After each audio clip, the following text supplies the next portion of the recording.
Okay, good morning, everyone. Ambassador Cavendish, the floor is yours. Thank you very much. Good morning, ambassadors, high commissioners, senior diplomats, permanent secretaries, senior civil servants, senior business colleagues, and all other protocols observed. I intend to be brief in order that we may make the most of the limited time available. The European Union delegation to Trinidad and Tobago has worked with the European Commission's Directorate General for Tax and Customs and the Caribbean Export Development Agency, an important EU partner, to bring about this webinar on the Carbon Border Adjustment Mechanism. This is the first webinar of its kind on CBAM, as it is called. With the European Green Deal, the European Union has highlighted and designed a roadmap to tackle the climate emergency and to ensure decarbonation in the EU and beyond. The Fit for 55 package aims at securing that the EU meets its carbon ambitions and its climate ambitions of achieving a reduction of greenhouse gas emissions of at least 55% by 2030. The CBAM is one of the essential pillars of this package. The primary objective of CBAM is to reach the decarbonation targets that the European Union has set for itself in 2030 and 2050 in a way that is open to international cooperation, remains fully compliant with World Trade Organization obligations, and does not impinge on international trade. The CBAM is a climate-orientated environmental policy tool, and it will be applied in a non-discriminatory and even-handed manner that complies with World Trade Organization rules. Initially, CBAM will only apply to a selected group of sectors, including steel and iron, aluminium, cement, fertilizer, electricities, and hydrogen. These sectors have been selected considering their high level of carbon intensity and the volume of importations currently or expected into the European Union. The phase-in of the Carbon Border Adjustment Mechanism will be gradual. We have ahead of us almost 3 years of a transition period, from the 1st of October 2023 to the 1st of January 2026, in which no financial adjustment will be paid. This is a pilot phase to give maximum predictability for investors and businesses in the European Union and outside. The Carbon Border Adjustment Mechanism, being part of a carbon pricing system that aims at encouraging low carbon options, will and may very well impact supply chains. Goods exported to the EU will be assessed based on the greenhouse gas emissions that will have taken place in their production. Therefore, imported into the European Union will be required to report their emissions and purchase CBAM certificates. Businesses exporting to the European Union should be prepared to inform their customers on the greenhouse gas emissions embedded in their products. CBAM will create opportunities for producers with lower carbon emissions. Thus, we are hosting this webinar to assist with future planning. I wish to thank the senior Commission officials who are virtually presenting here today, Mr. David Boubil and Ms. Alina Manrique de Lara, who will lead in explaining CBAM. I take the opportunity to advise that these webinars will be recorded and will be made available in the social media. With this, I now hand over to Dr. Driver, who will be our moderator today. Thank you very much. Thank you very much, Ambassador. As Ambassador Cavendish was explaining, I've been asked to moderate this. I'm Dax Driver. I'm the CEO of the Energy Chamber Trinidad and Tobago, the representative trade association for the oil, gas, petrochemical, and other energy industries in Trinidad and Tobago. Obviously, many of our member companies who are logged in here today are exporters of products which will be within the framework of CBAM. My job now is just really to hand across to the two presenters. Alina will be presenting in Spanish, and there's a separate room which will be set up, which Spanish speakers can move into, and David will be presenting here in the main plenary session in English. So can I just perhaps ask Caribbean Export if they want to say just a couple of words before we do that, or do you want to just set the rooms up straight away? Yes, good morning, Dr. Driver.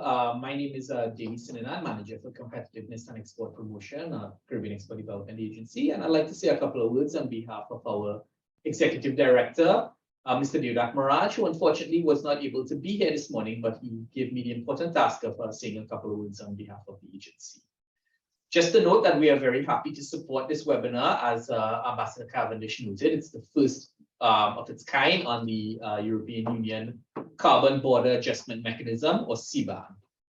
You know, this event really reiterates Caribbean Export's support to the European Union to continue to deliver timely content to its stakeholders. Just a bit about the agency. We are the Regional Trade and Investment Promotion Agency, and we're focused on building a resilient Caribbean by providing cutting-edge and high-impact support to the private sector.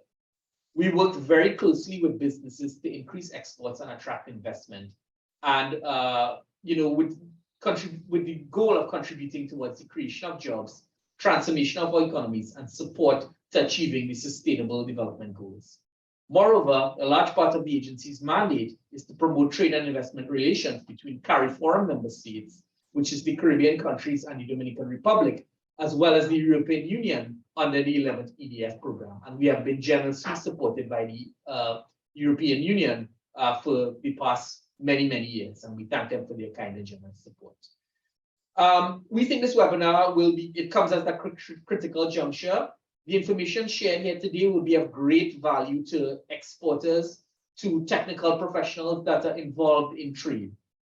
So we encourage everyone to participate, to listen, and to ask questions. As Dr. Driver noted, we have a Spanish room, so if we have any Spanish speakers in the room, you can feel free to join the Spanish room where there's a Spanish version of the presentation. And we encourage everyone to utilize the Q&A and the chat feature to ask any questions that you may have. And please take the opportunity to ask as much as possible. So with that being said, I'd like to thank everyone for taking the time for attending this morning. We have over 260 registrants this morning, so we're very excited about the webinar. So with that being said, I'd like to turn it back over to Dr. Driver. We will set up the breakout room. You will see pop up on your screen to enter the Spanish, and I will turn it over to David and to Lena as well. Thank you. I think we'll see now should see coming up on the bottom of your screen the invitation to join if you want to join the Spanish room. So just people take a minute to do that.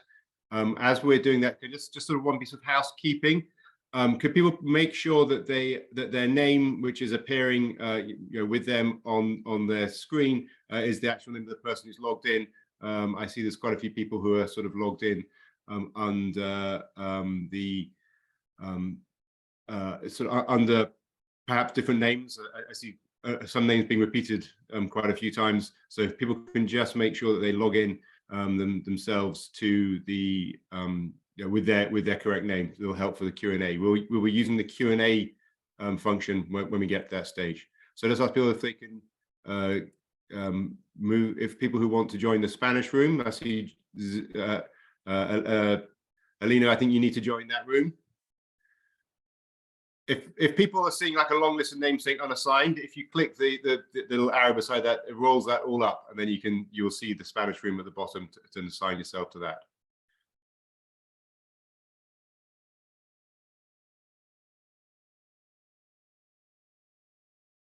So I'm not sure if anybody is joining the Spanish room. I'm only seeing Alina in there by herself at the moment.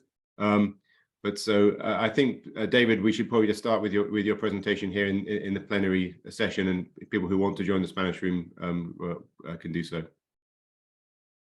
So, David, I'll hand the floor across to you, and I know you have your screen to share. So please, if you start sharing your screen and run through the presentation, and then we'll be back after that for the Q&A session.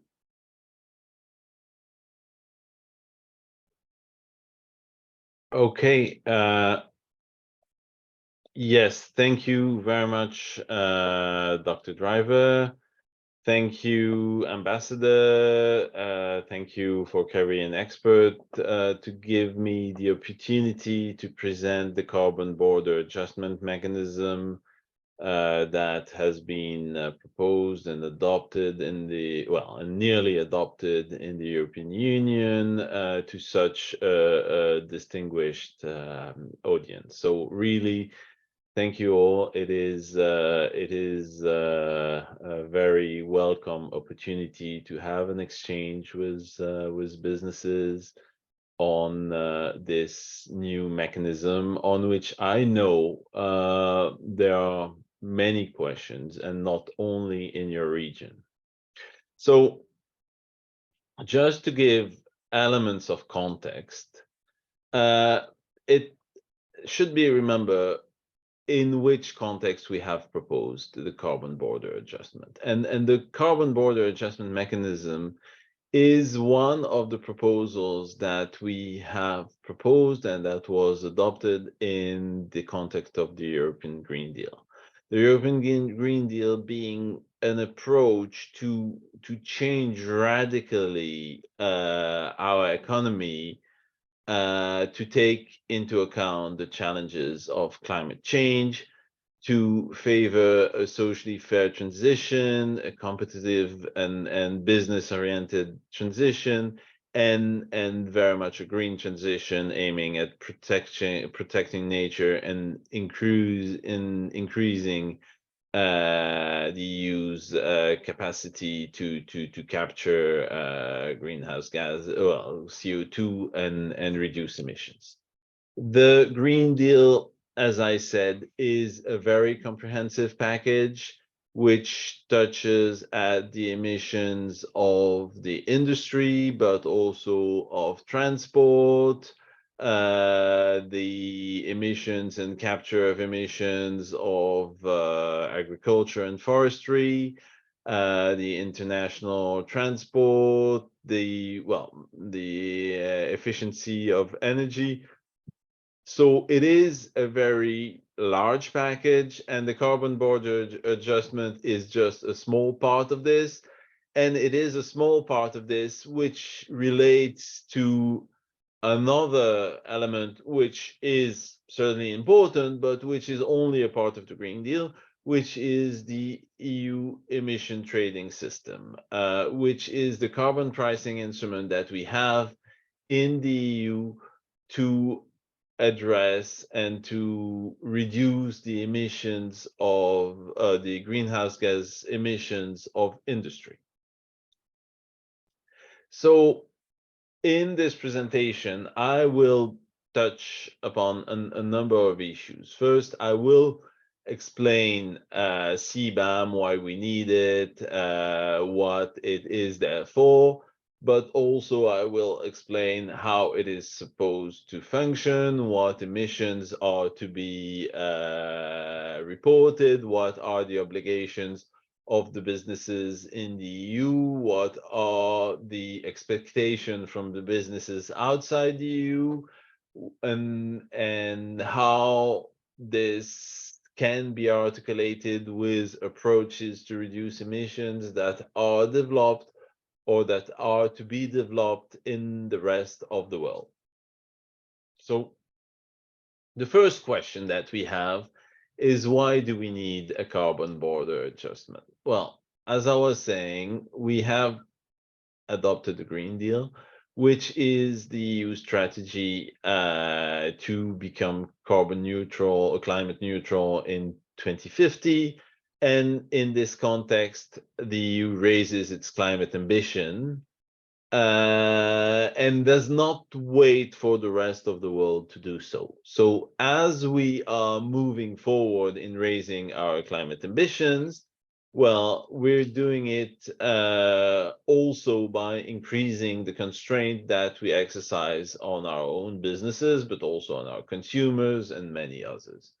As we do that, and as we reinforce the carbon pricing instruments that we have in the EU, there is an increased risk of carbon leakage. When we speak about carbon leakage, we speak about the risk that under the constraints that are put on them, the businesses would move their activities outside of the EU, or that the EU products would be replaced by imported products just to avoid paying the carbon price. And if this were to happen, well, the efforts that we are developing to reduce our own emissions would be undermined by this carbon leakage. So addressing carbon leakage while we develop carbon pricing policies is as important as the carbon policies themselves. So the main objective and the reason behind CBAM is addressing the risk of carbon leakage so that the EU can reach its own objectives and its own ambitions in terms of reduction of greenhouse gas emissions. But as you will see later, we're also doing it in a way that is open to cooperation with the rest of the world and that gives opportunities to businesses outside the EU. So the objective of CBAM, well, I just said it, is to prevent the risk of carbon leakage, to reinforce the carbon pricing instruments that we have in the EU, and to contribute to decarbonization in the EU and globally to reach carbon neutrality by 2050. I don't need to say, well, from your perspective in the Caribbean, you're even more exposed that we are to the risk related to climate change. So it is an objective that we do share and that we are doing in, well, because we cannot wait until a global agreement is reached on carbon pricing. So how do we do this? Well, the first thing is, well, we have carbon pricing in the EU, and I'll come a bit later on how it works, but essentially we have a carbon pricing in the EU that delivers a carbon price, which now has reached significant levels, as it was recently about 100 euros per ton of CO2 equivalent. But until now, as we had this rather high carbon price and there was no carbon price or little carbon price outside the EU, what we've done was giving free allocation and reducing the carbon price in the EU to match the lower carbon price outside the EU. What we intend to do with CBAM is to progressively, well, to keep the carbon price at the high level it has in the EU and to progressively apply a carbon price on imported goods so that imported goods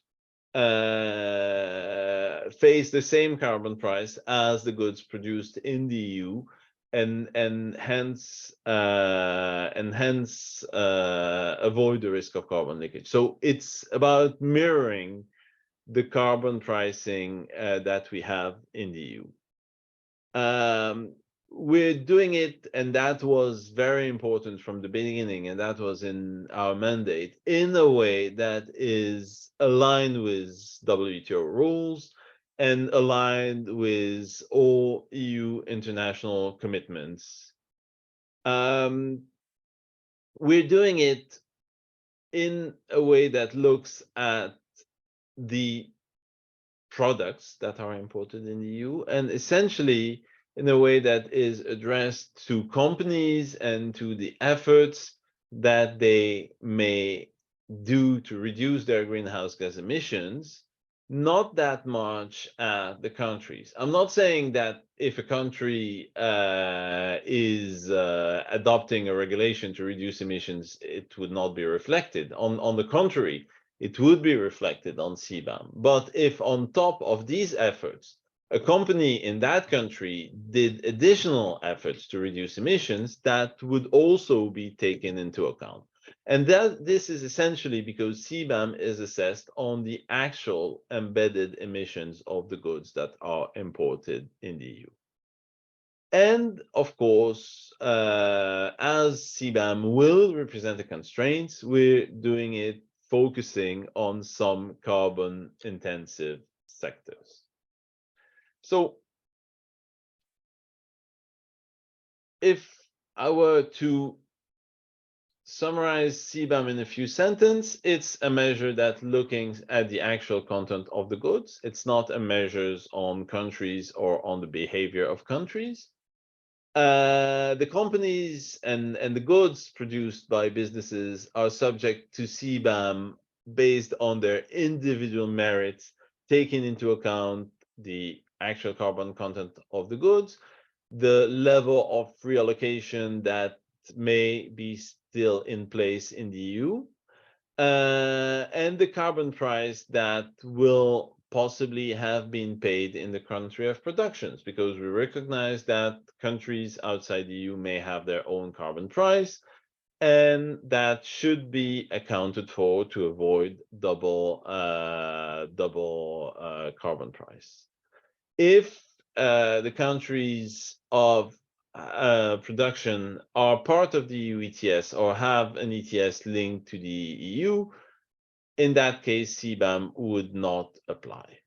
And finally, well, CBAM applies in the same way as the ETS by buying and surrendering CBAM certificates to cover the carbon content of the goods in the process of annual declaration.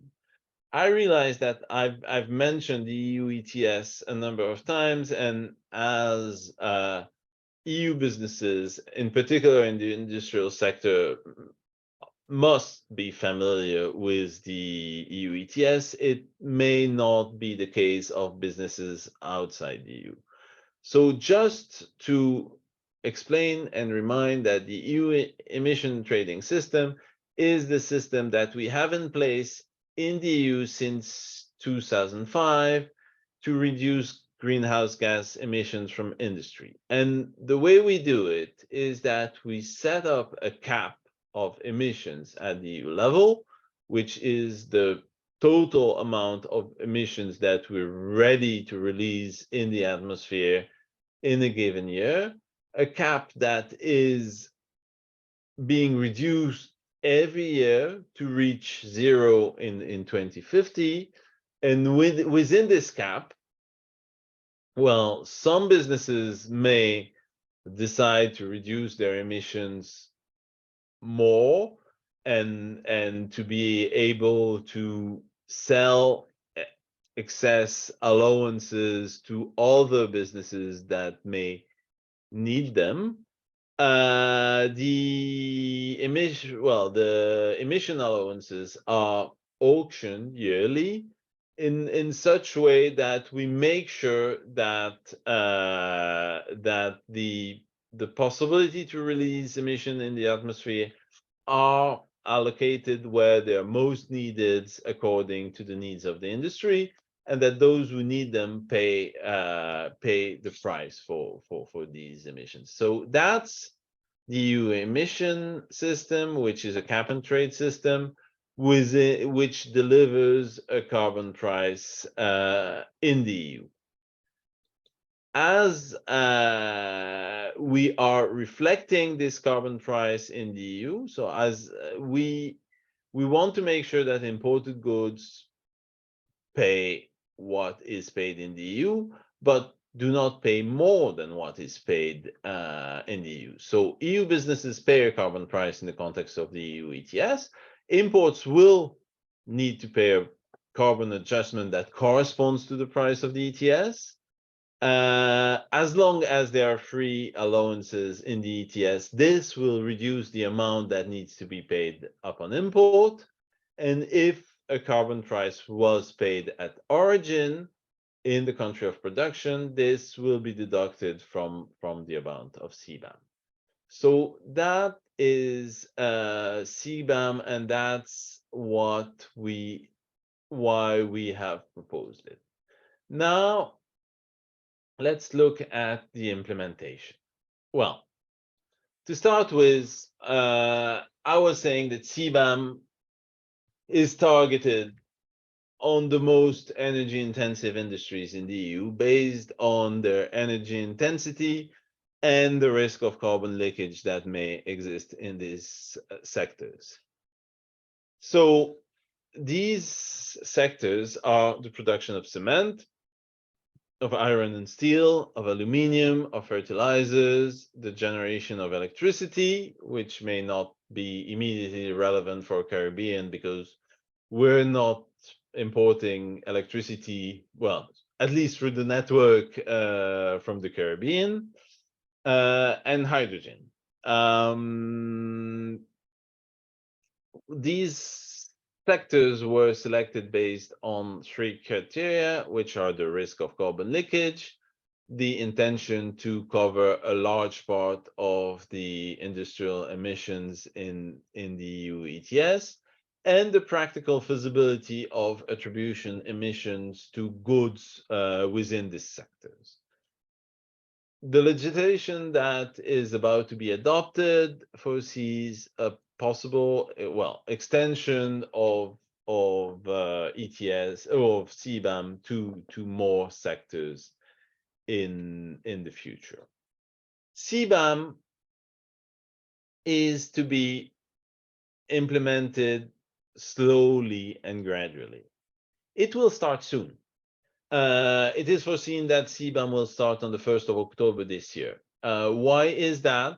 Well, the reason behind that is that we want to show that we're serious about addressing the risk of carbon leakage, we're serious about reducing emissions, and therefore we cannot delay action. However, it will be implemented slowly and progressively. In the first 3 years, until the end of 2025, CBAM will be only about reporting embedded emissions. There will not be any financial adjustment. By the end of the transition period, there will be a review, or there will be an analysis of CBAM and a possible review. The emission scope may be extended to cover indirect emissions, and we will look into the question of exports. After 2026,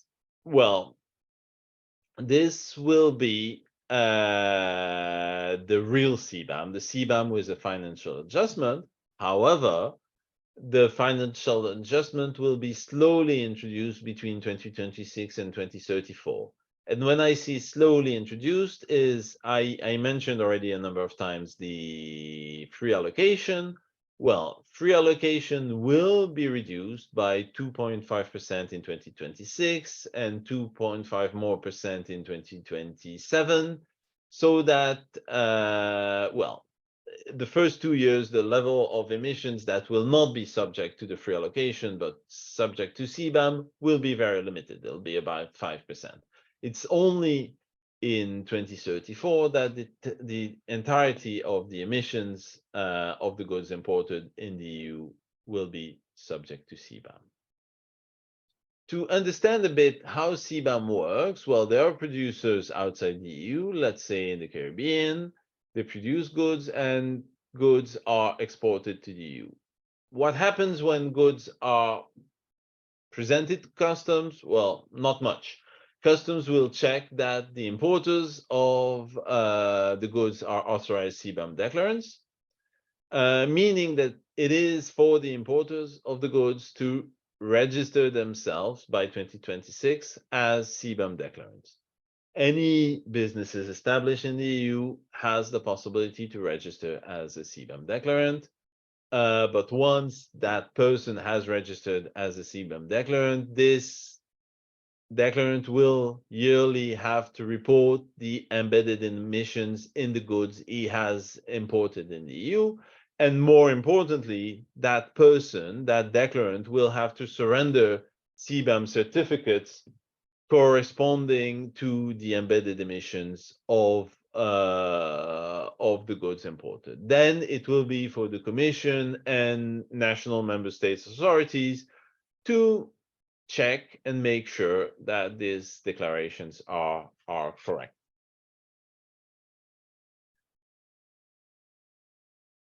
As I was saying, the phasing out of free allocation and phasing in of CBAM will be very progressive. In the first 2 years, only 5% of the emissions will be covered. In 2028, it will be 10% of the emissions, and it will increase to reach nearly 50% in 2030 and 100% in 2034. What does it mean in practice? It means in practice that, there are emissions in the CBAM sector. In the first period, in the transitional period, CBAM will be only information on the emissions of the goods imported. In the period between 2026 and 2033, Well, CBAM will apply to the difference between the emissions that benefit from free allocation and the declared amount of emissions from the goods imported in the EU. And in 2034, CBAM will apply to the totality of the emissions embedded in the goods imported in the EU. If we take a practical example in 2028, if we take a plant in well, the first plant, the orange one, has emissions that are higher than the emissions that benefit from free allocation in the EU. So the products from these plants, they will be subject to their emissions represented here in blue, which are above the red line. And a plant that is at 90% of the EU benchmark, that's the second one, the blue one, will not pay any CBAM. And a plant which is lower than the EU benchmark, represented by the red line, will not pay any CBAM at all either. One question that is regularly asked is, what are the emissions in the scope of CBAM? And the answer to that is that, well, our objective is to reflect precisely the functioning of the EU ETS. And the EU ETS is applied at the level of installation, meaning production facilities. And measuring the emission of a production facility, well, is rather easy. You put a meter on the use of energy sources in these facilities, and you get the entire scope 1 emissions. Well, in the context of CBAM, we're not looking at plants, we're looking at goods that are presented at the border, that are imported in the EU, and therefore we need to look at the different production steps that were covered in CBAM, meaning that we will have scope 1 emissions, emissions from the production, the different of the last plant in which the goods were produced, but also scope 3 emissions, which are emissions of the input materials that enter into the goods, and scope 2 emissions, which are the emissions of the electricity consumed in the production of CBAM goods. In terms of reporting, well, in the transitional period, well, both direct and indirect emissions for all CBAM goods will be reported. In the definitive phase, so from 2026, well, direct emissions will apply to certain CBAM goods. For indirect emissions will be reported only to a subcategory of these goods. But the idea is to unify this and to have direct and indirect emission for all goods. In terms of obligation for the declarant, so we're talking here about the EU businesses importing the goods, not the producers outside the EU. Well, for them, the obligation will be in the transition phase to report the total amount of goods, of CBAM goods imported in the previous quarter, the total embedded direct and indirect emission in these goods, and the carbon price that may have been paid in the country of origin of the goods. And this will be a quarterly reporting. From 2026, we will move to yearly reporting, and the first report will be due in May 2027. And the declaration will contain the total amount of goods imported in the previous year, the embedded emissions. These emissions will have to be verified by an accredited verifier, and the declaration will have to be accompanied by a number of CBAM certificates that need to be surrendered. There again, if a carbon price has been paid at origin, it will need to be declared, and it will reduce the amount of CBAM due on these goods. CBAM will not apply to small import of goods, so goods imports under 150 euros. In terms of who has to declare CBAM, well, it is always someone in the EU who has to report CBAM. So either the CBAM is the importer is established in the EU and is the CBAM declarant, with or without customer representation, it will be the importer who has to submit the CBAM declaration. If the importer is not established in the EU and he uses an indirect representative, in that case, it is this representative that will need to be the declarant. CBAM is a new instrument. Therefore, we are careful in its implementation. And by the end of the transition period, we will present 2 reports on the possibility to extend the scope, what should be the criteria to add goods to the CBAM scope, and how to calculate an embedded emission in these goods, the progress made in international discussions, because this will have a significant impact on CBAM, but also the governance system, the impact of CBAM, and very important, the methodology for the calculation of indirect emission in CBAM. The products that are down the value chain of CBAM will also need a particular attention. After that, well, the Commission will have to report on a number of impacts, economic, industrial, or climate, of several aspects of CBAM every second year after the start of the transition period, and always look at the impact of CBAM on the goods produced in the EU and export. One thing that is important with regard to the implementation of CBAM, if you decide to read the regulation, which some of you may do, you will notice that a number of elements still need to be defined in implementing regulation on some specific aspects of the scope, on the application for authorization, on the details of the declaration, on the calculation of emissions, and a number of things. But this will come as they're needed. One implementing act on the transition period will be released very soon after the formal adoption of the regulation.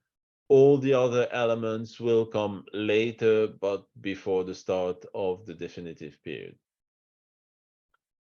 One very important element on CBAM, and one I'm sure you will be interested in, is what role CBAM can play in global decarbonization.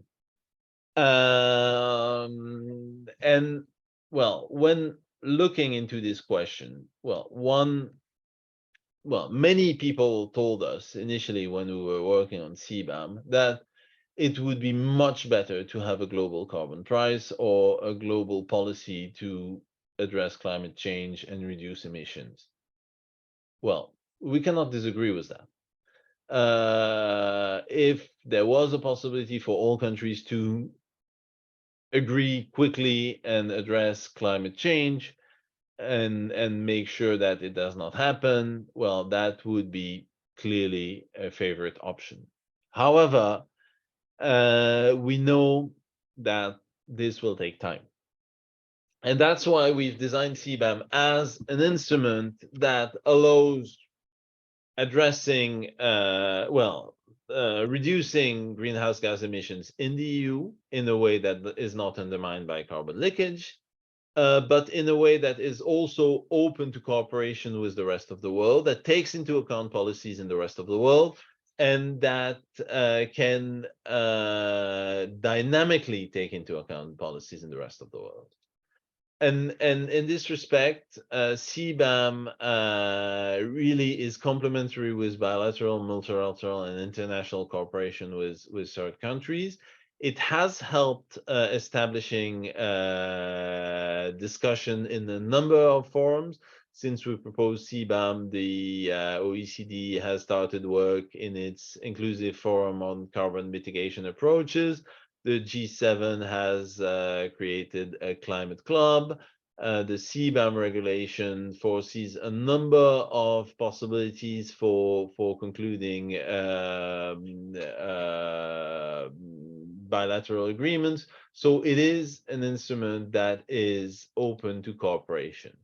It is open to decarbonization efforts in partner countries through a number of things. The first thing is the actual emission methodology, as I referred to earlier.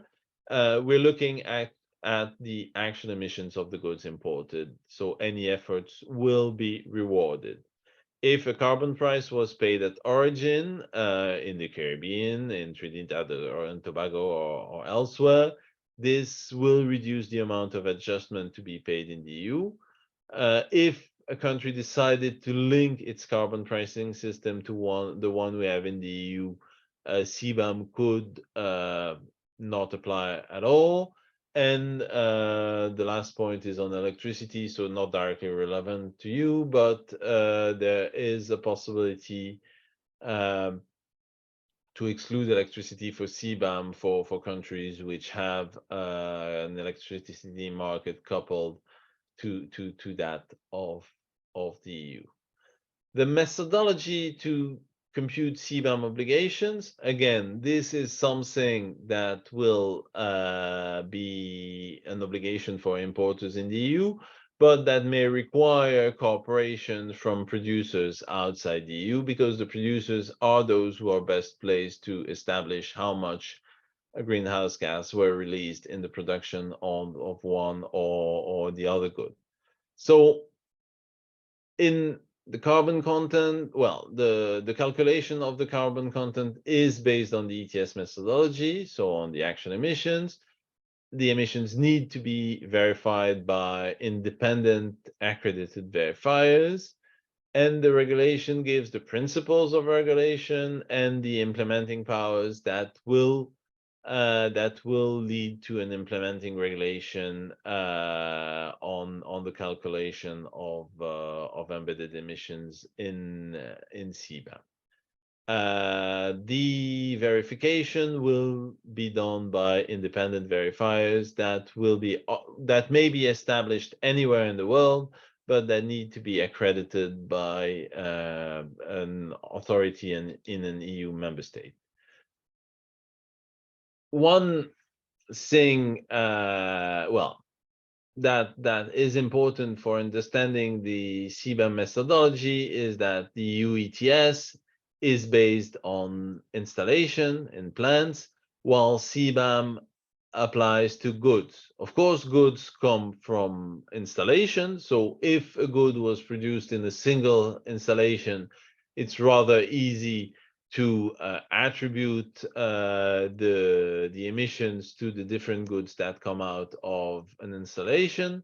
If we're talking about complex goods that were produced in more than one installation, well, there should be a form of carbon footprinting, not an entire carbon footprint, but an approach to including the different steps of production methods. If we take the example of iron and steel, well, some precursors and essentially the extraction of the basic materials used in production of steel are outside of the scope of the ETS. Therefore, they're not in the scope of CBAM.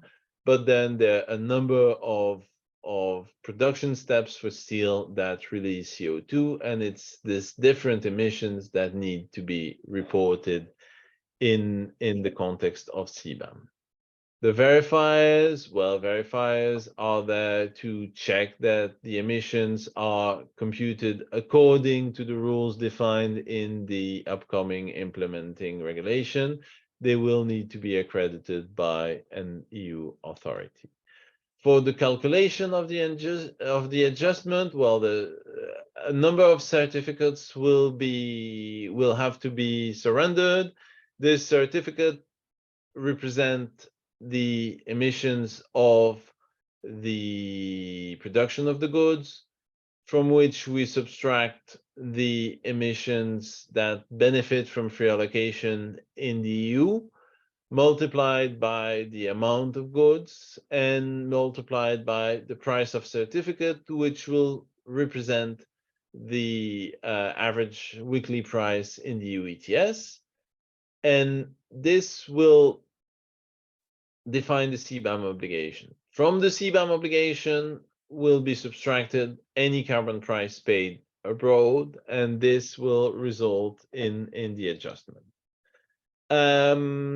Default values. I said that in most cases, what will need to be reported are actual emissions in the context of CBAM, because that is the fairest way to deal with a carbon border adjustment and the one that gives the best incentives for decarbonization, not only in the EU, but on imported goods.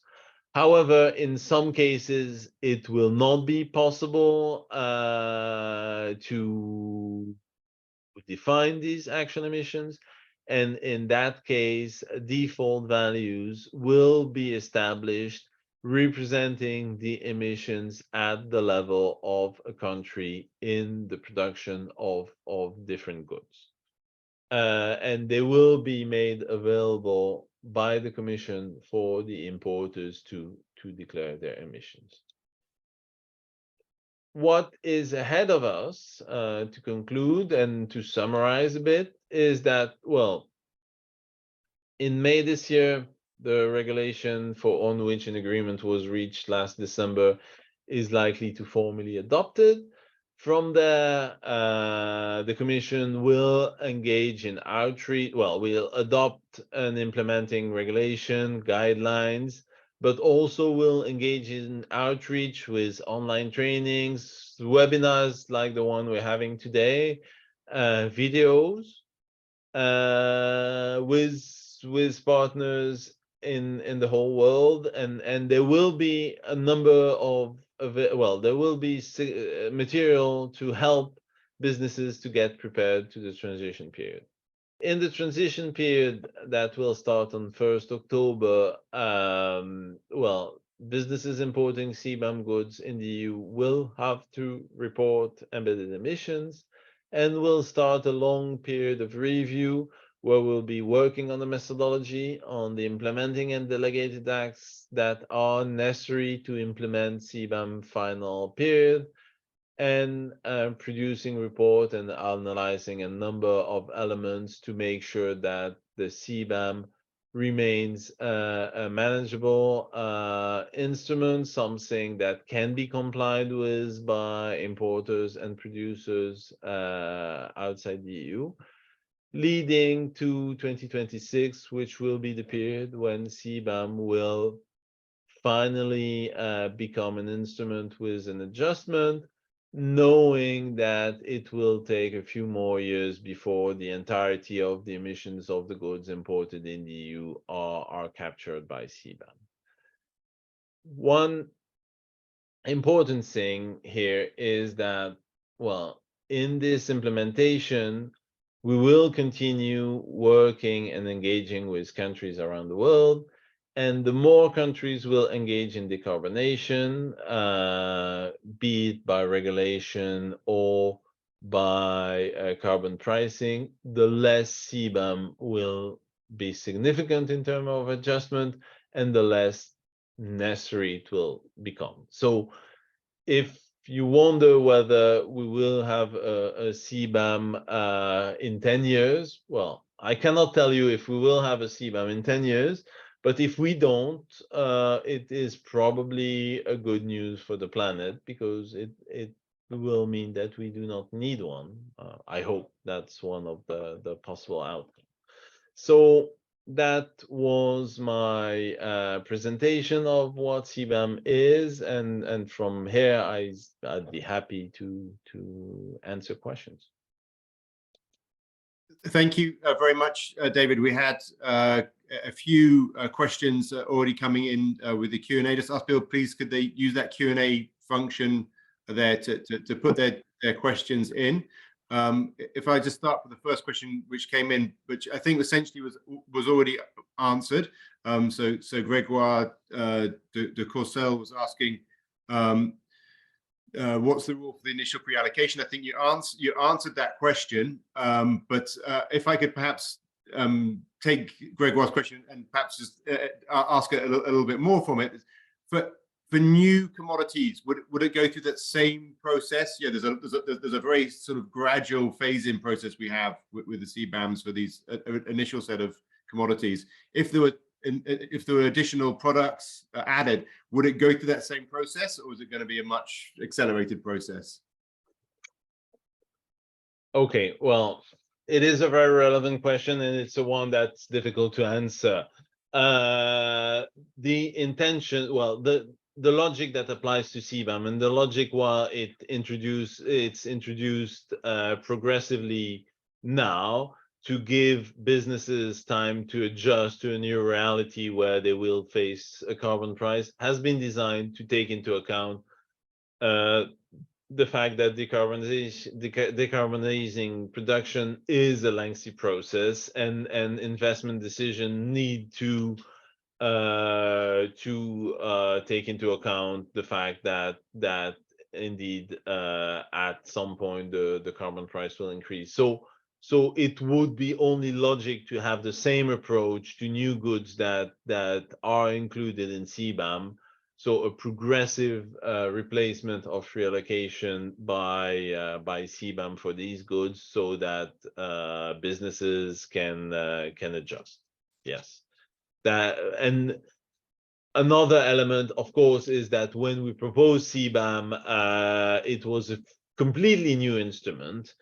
So as if and when we include new commodities in CBAM, well, the timing may not be exactly the same that what has been proposed for the initial set of goods, but the same logic will apply. So it may not be exactly the same schedule, but I cannot imagine that we would say CBAM applies 100% from one day to the other for a particular set of goods. Okay, there were a couple of questions. Augusto had asked one, and Thomas Singh essentially asked a similar question about the the variation in the carbon price, and so Augusto's particular question is: do you think that the high price currently for under the EU ETS is already factoring a CBAM price? And so if I could, perhaps you could answer that, David, but also ask, or I could ask you, that what's the sort of the projection on how people sort of thinking that carbon price is going to be looking in the future, and what's the volatility of it as well? Okay. I think Thomas was sort of getting at in his question. Okay. I will answer on several aspects of the evolution of carbon price. So the carbon price in the EU ETS is a market price. So it is defined by market, and we've seen it evolving according to the economic forecast. So really the carbon price as it results of the ETS is based on the anticipation of market operators. Are market operators aware that we've proposed CBAM? Yes, they are.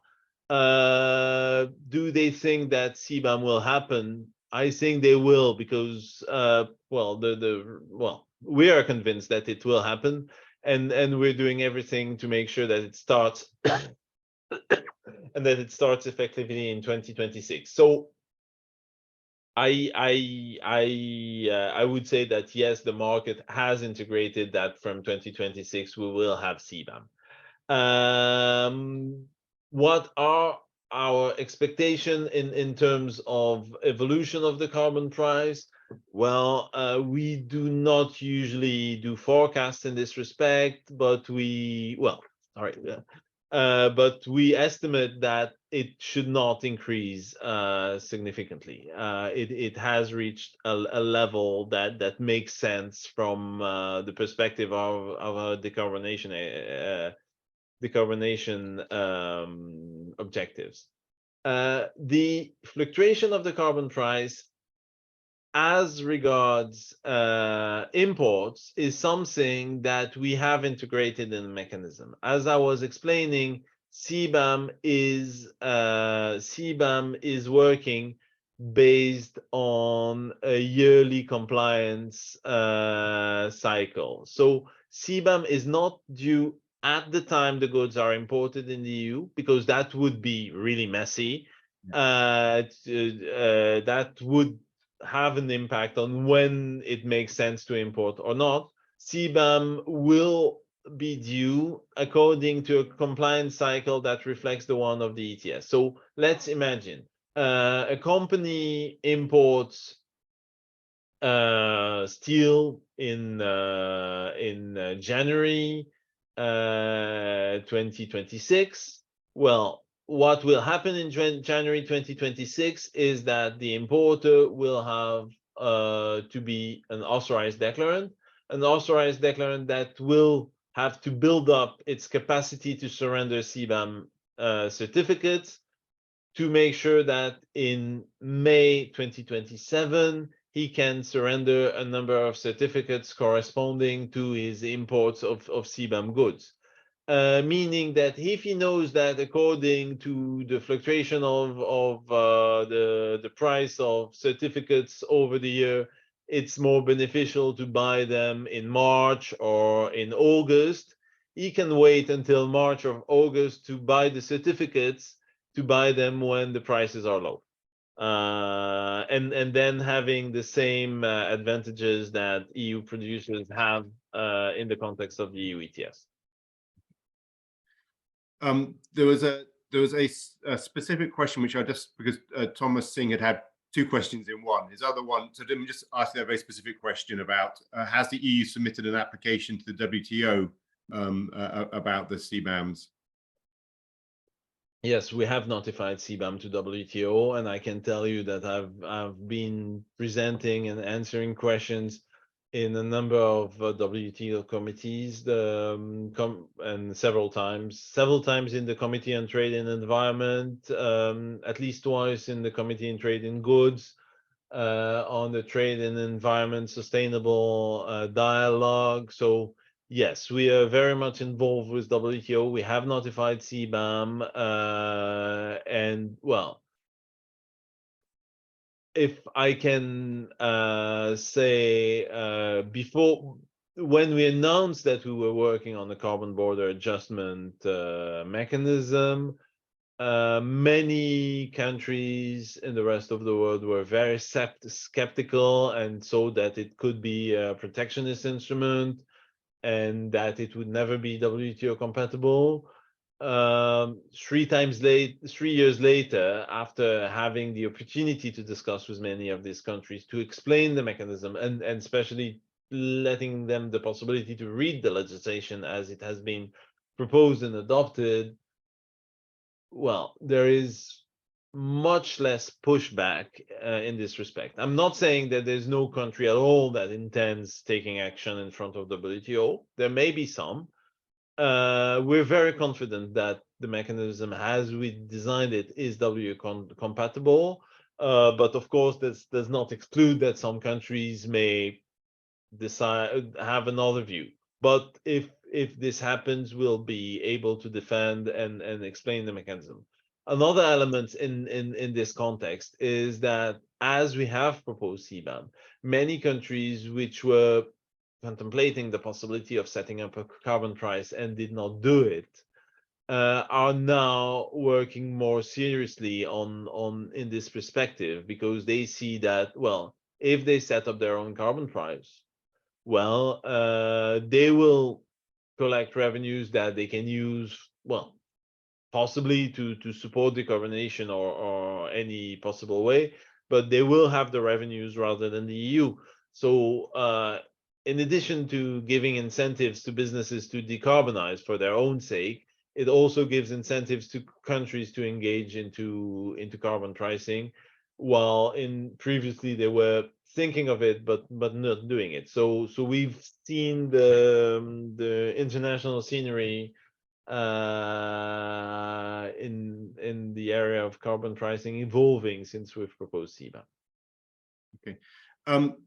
So there's a couple of questions around sort of calculating the carbon, embedded carbon, which I'll put. But there's a particular question there on the carbon pricing, which Lorenzo Costa asked, asking, will carbon offsetting costs in the context of a voluntary carbon market be taken into account?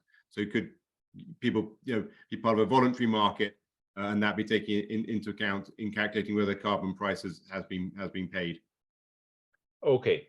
Well, in this context, remember that what we're reflecting in the context of CBAM is what we're doing in the ETS in the EU. And in the ETS, well, the ETS delivers a carbon price, but the ETS does not allow compensating emission by carbon offsets. So we are not, we're not at this point of time allowing to, well, recognizing carbon offsets in the context of CBAM. Then, if there is a voluntary scheme outside of the EU that delivers a carbon price which is significantly, well, which is reliable and that is well, that is at least, I mean, binding for the participants in the scheme, it may be recognized as a carbon price, but this will be based on the case-by-case basis, based on who, well, on the characteristics of this carbon pricing system. Well, but again, more for carbon pricing than offset systems. We had sort of three questions which are similar. I sort of grouped them there and I've put them out. So Christian Ramdeen was asking, is the calculation based solely on tons of CO2 emitted, or would a carbon intensity score be considered? That was from Christian. From Tyrone Calpe is asking, well, first of all, saying excellent presentation. Thank you, Tyrone. Tyrone asking, can you advise if both absolute emissions and emissions intensity will be targeted? So I think a similar question. And what categories of scope 3 emissions are being targeted, as that seems to be different from the original intent of CBAM? Okay. Yes. Well, the final methodology for assessing the carbon content of goods is yet to be defined in an implementing act that will come in 2025. What I can tell you about is the reporting that we'll be asking in the transition period. In the transition period, we are in the process of defining calculation methods for the emission intensity of the goods that reflect what happens in the ETS, but our intention is to allow importers and producers to rely on other ways to calculate the embedded emission of goods that they may be using in other contexts, such as national carbon pricing, carbon footprinting that they may be doing for other purposes. And they may be national methods, they may be internationally recognized methods. So as long as they deliver a result which is consistent with what we are going to define in the implementing act, that should be admissible. It is not exactly carbon scoring. we will look more for methods that look at calculation of embedded emissions. As regards scope 3, I do not agree that it was not the initial intention of CBAM to cover scope 3. The intention of CBAM was to cover the emissions that are subject to the ETS in the EU. And let's take a very concrete example. The production of steel tubes. If a company produces steel tubes, well, there will be a first step, which will be to produce steel billets or steel slabs that will be subject to the ETS in itself, and steel plates will be sold to another plant, well, maybe sold to another plant that will fold them and wield them to make tubes. And this second plant will have its own emissions. So in this example, the emissions of the second plant are scope 1 emissions, and the emissions of the first plant are scope 1 emissions for the second plant for the first plant, but they are scope 3 emissions for the second plant. And when I'm saying that we're covering scope 3 emissions, I'm referring to these scope 3 emissions, which are emissions similar to scope 1 emissions, but taking place in the production of precursor materials. So if it had taken place in the EU, both would have been subject to the ETS. Therefore, when the steel tubes are imported in the EU, we take into account the emissions of producing the plates and transforming them into tubes. So we're not talking about emissions of transport. We're not talking about emissions, other scope 3 emissions. It's only scope 3 emissions relating to the production of precursor materials. Okay. There's one question here again from Thomas Singh, which I think is a sort of a very similar question, asking about what if the input that is being imported into the EU has been produced by facilities abroad that import raw materials from third countries, some of which have carbon pricing and others don't, and how would that, because that seems to be some that's an interesting nuance there, and it could get quite complicated. So I don't know if you'd want to respond to that.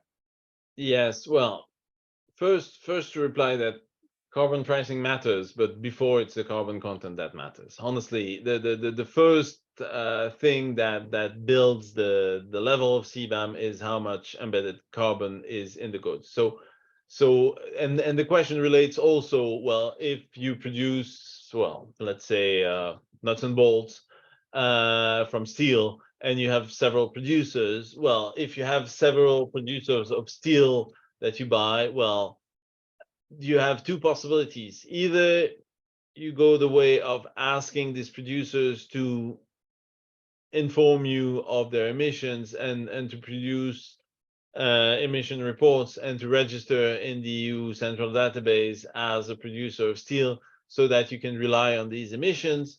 And in that case, you can claim the level of emissions that is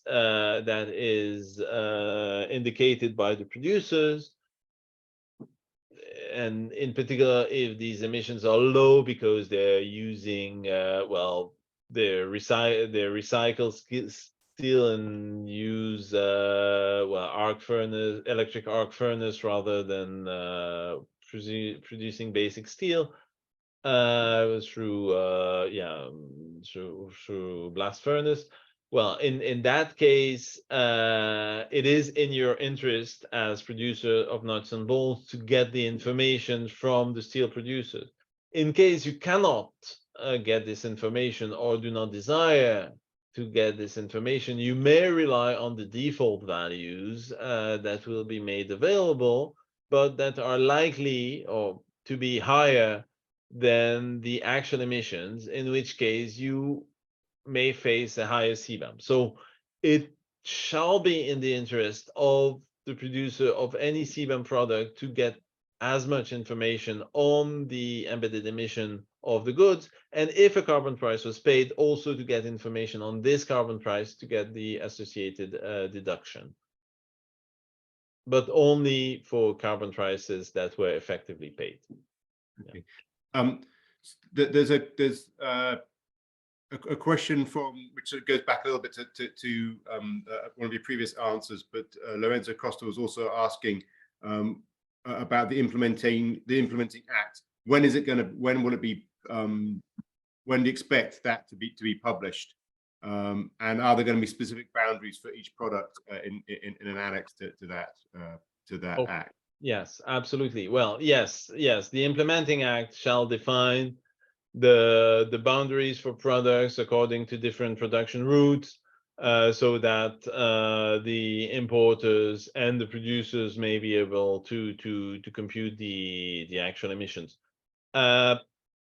The timing for that, well, as I was saying, it is likely that the Basic Act is adopted beginning of May, and our intention is immediately after that to publish a draft version of the implementing act, which will be published for consultation during 4 weeks, meaning that if businesses in your constituency have comments on this implementing act, they can contribute, which would allow us to finalize this implementing act and adopt it by mid-July. And from there, well, we will publish guidelines, we will publish online trainings so that everybody can get prepared. I know that the timing is a bit short, but we will do all we can to make sure that the information is as widespread as possible. That's why we're happy to having this seminar today, but if we had been able to give even more information, it would have been better. But at this point in time, we cannot, unfortunately. Will there be some? Is there some sort of dedicated portal website where people can go to get answers? Yes, absolutely. We will publish this in the website that will be linked to the website of DG Taxation and Customs. Even if CBAM is neither tax or customs, we are in this peculiar situation in the EU that it is DG Taxation and Customs that is implementing it. Yeah. Okay, we had two questions about one from Kieran Niles and one from Ambassador Cavendish about independent verifiers and how they'll be certified. And Kieran, I think, looking at a business opportunity here from perhaps service companies in Trinidad, and can companies from the Caribbean become certifiers to verify emissions under CBAM, and what's the processes? Are the processes already in place? And what are they? And can people begin that process? Okay, the verifiers and the verifiers are not that do not have any role to play until the beginning of the definitive period. Actually, if the producers want to start having their emissions verified in the transition period, we will not say that we're not interested in this verification reports, but verification will become an obligation in the definitive period. So the verifiers, as I was saying, they can be established anywhere in the world, including in Trinidad and Tobago. What is necessary is that they get an accreditation from an EU authority, an authority in an EU member state. Well, if you want inspiration on what this means, you can look at the legislation on verification in the context of the EU ETS, because this is our source of inspiration that we will translate into an implementing regulation specific to CBAM. But in principle, those who are authorized, which are accredited verifiers for the ETS, would be de facto authorized verifiers for CBAM. An additional one, the rules will be similar. Just there's one question that's put there as well from Jeffrey Chen asking, is the verification per imported product for obviously a time period, I would suspect, or is it per shipment that you have to have a verification supplied? Okay. Well, essentially, the verification shall relate to the production of the goods. So if there are several shipments coming from the same installation, they can refer to the same verification report. We do not need a separate verification report by shipment. The verification really relates to the production of the goods. So so one verification report may be used for several shipments. It may even be used for several importers if they get the same verification from the producers. I had three questions which are perhaps more slightly sort of broader, even say geopolitical sort of basis to it. So perhaps we could switch and ask you about those. One came in not in the questions function, but I got a question in the chat function.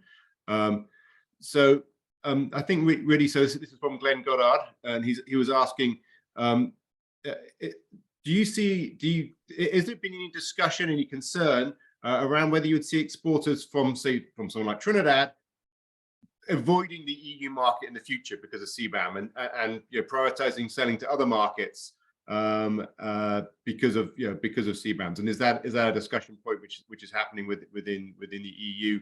And then perhaps I could add in Ambassador Cavendish's question there as well, asking, have there been contacts between the EU and the US and other economies on these discussions? Because I've seen in the press, the US is talking about a carbon border adjustment mechanism as well. Is there an active sort of dialogue going on between some of those big major markets? Okay. Well, the question of the risk that producers would avoid the EU, well, of course, we've had these discussions, and actually even some EU businesses consider that it may be a form of avoidance of CBAM. The way we see it is that, well, we cannot regulate what happens with no link to the EU. So if some producers decide that they will continue producing in a way that is not sustainable from the climate perspective and sell to other markets than the EU, well, we can regret it, but we cannot change it. So, well, we will have to live with it.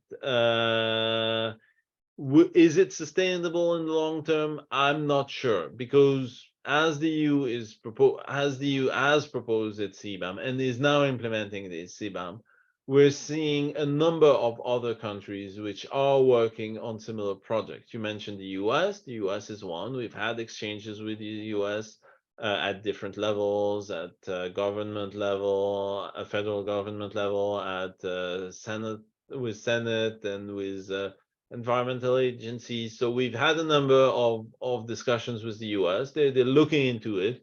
They're facing a challenge because as they don't have a national carbon price, it's difficult to reflect it at the border, but they're looking into it.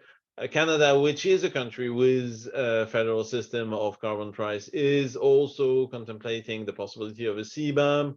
Japan is working on one. The UK and other countries in the surrounding of the EU are working on one.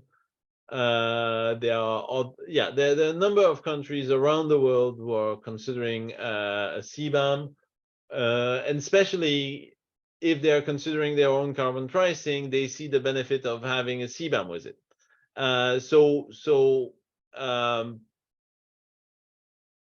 Again, businesses can decide not to make the effort to decarbonize, but I'm not sure it can work in the long term.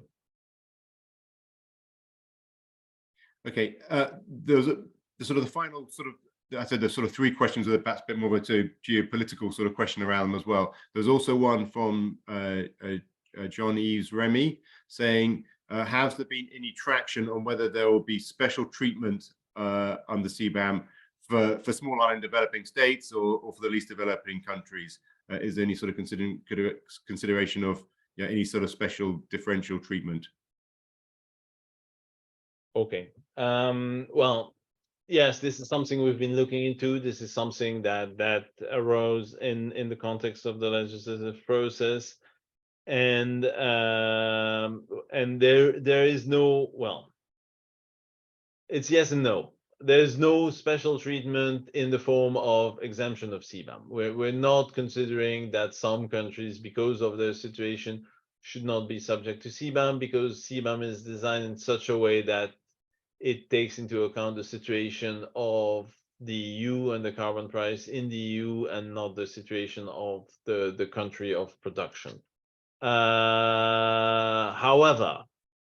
we realize that the efforts to decarbonize may be more difficult to achieve in least developed countries and countries with, well, which are facing many other challenges.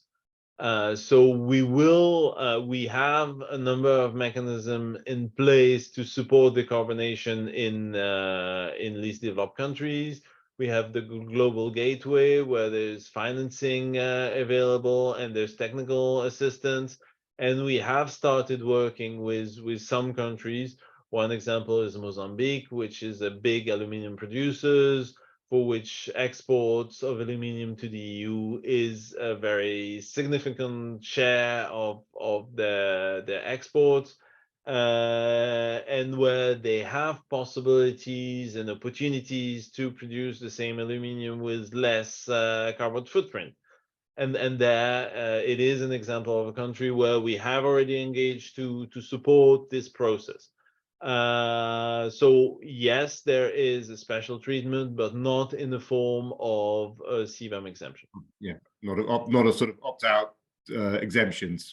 More of a technical assistance support. And I should probably just say that Augusto Bonzi, who's in the seminar from the IDB, had made a statement there on the screen. Actually, hi Augusto, had made a comment about that it might be a good idea to make sure that we are getting some coordination between the various different bodies who can provide technical assistance as well.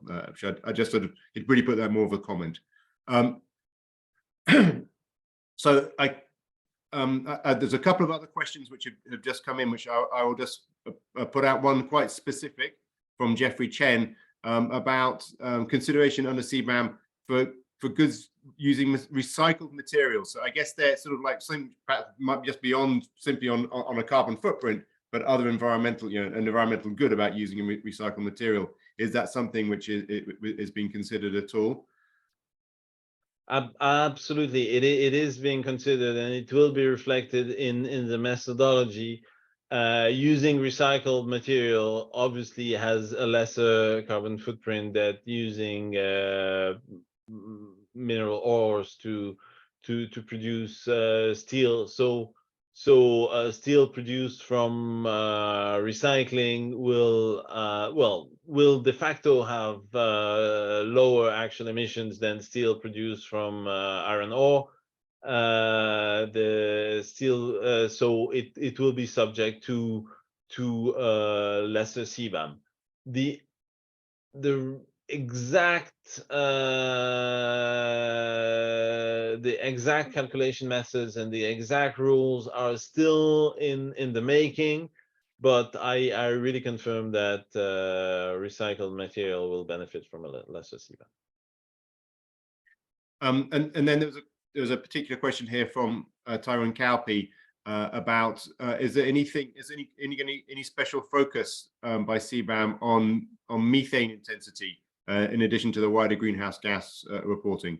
If you know Tyrone Calpe, I know why he's asking that question. He's at Atlantic LNG and one of our major Okay. advocates for Well, decarbonization. there actually in the EU ETS, there are 6 greenhouse gases that are subject to the EU ETS. But with the current selection of CBAM products that we have, only three of these 6 gases are relevant right now with the current scope of CBAM, and methane is not one of them for now. But as scope may be extended, it may evolve. But right now, what we're doing reflects what is happening in the context of the EU ETS and takes into account the emissions of the goods that we are considering in CBAM. Okay. So there were 2 more questions which we had here. I'm going to put this one. I don't know if David, are you seeing when I say to answer live? Your questions coming up. There's quite a detailed question here from Lorenzo Costa. Should I look in Q&A or in chat? In the Q&A, but I'll read it to you. It says, so if I also, first of all, thank you for your answers so far. And then had a question in relation to your example on tubes.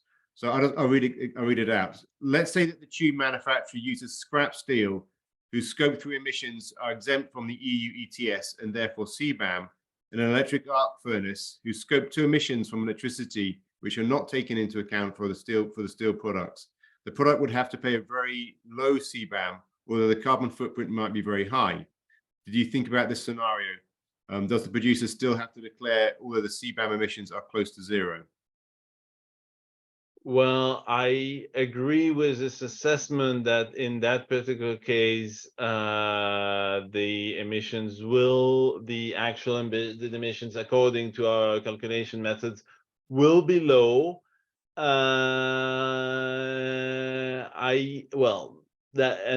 why the CBAM is not really a carbon footprinting method. It is a method that reflects the effect of the ETS.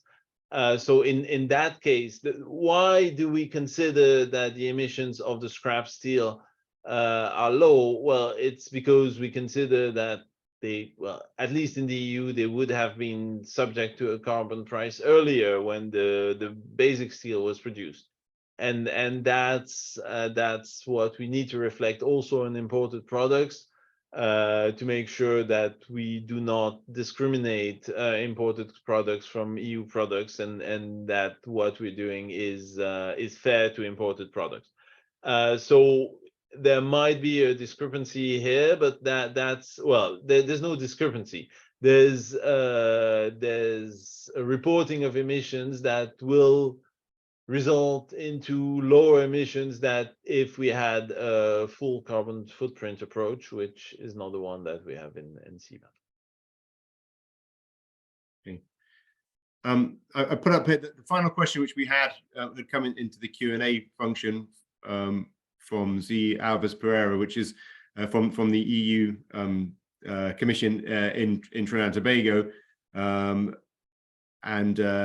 I think the thing is what I would count you as a leading question. This one is, so the question is, Trinidad and Tobago has to pay particular attention to the production of ammonia, hydrogen, nitrogen, and also methanol going into fertilizers.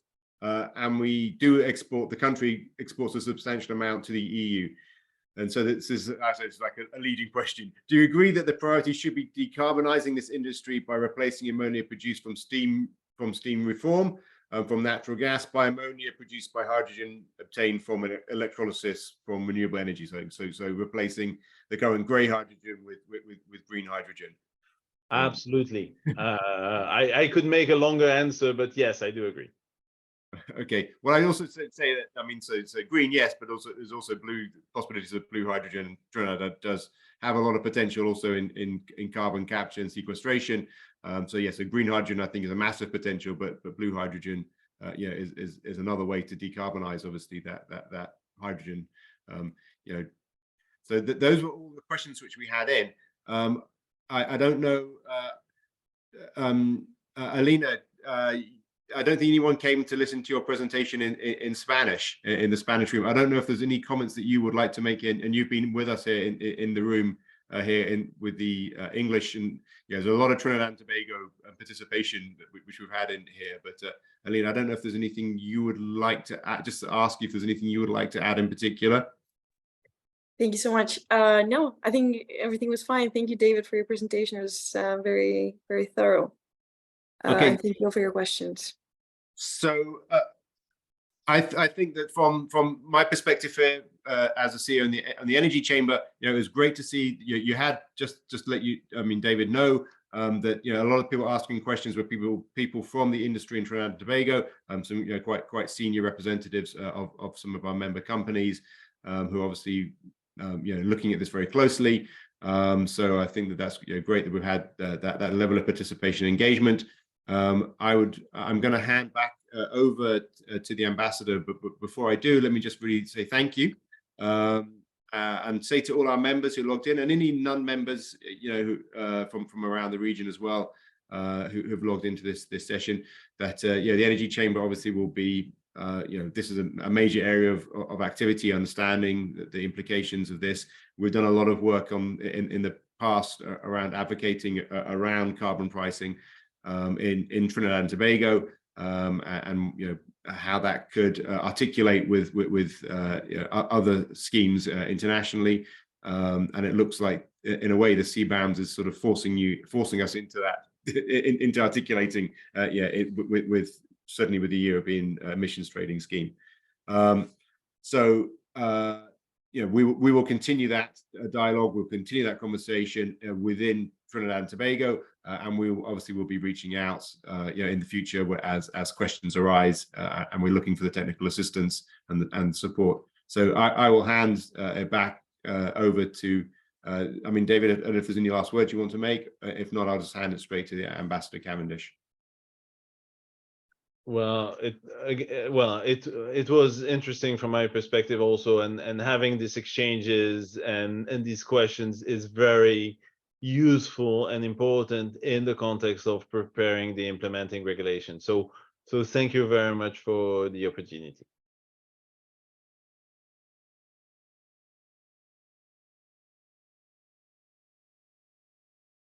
Ambassador, you're muted still. Okay, thank you. I'm unmuted now, I believe. Look, before this webinar, I was very impressed by the strong numbers in the hundreds who expressed an interest. We didn't have quite much over 100 today, but nonetheless, I consider this has been an excellent forum.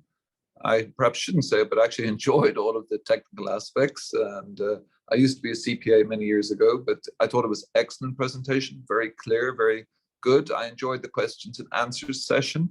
I'll remind everybody that we're going to circulate on the social media recordings of this presentation today. I know that there have been a good number of business journalists as well following it, and I'm very pleased that it's going to go out in English and Spanish. So I wish to thank Mr. David Boublil, Mrs. Alina Manrique de Lara, Dr. Dax Driver for his moderation, and the senior managers of the Caribbean Export Development Agency, Mr. Demi Sinanan and Mrs. Michaela Stout, and the others who worked together to bring all of this together.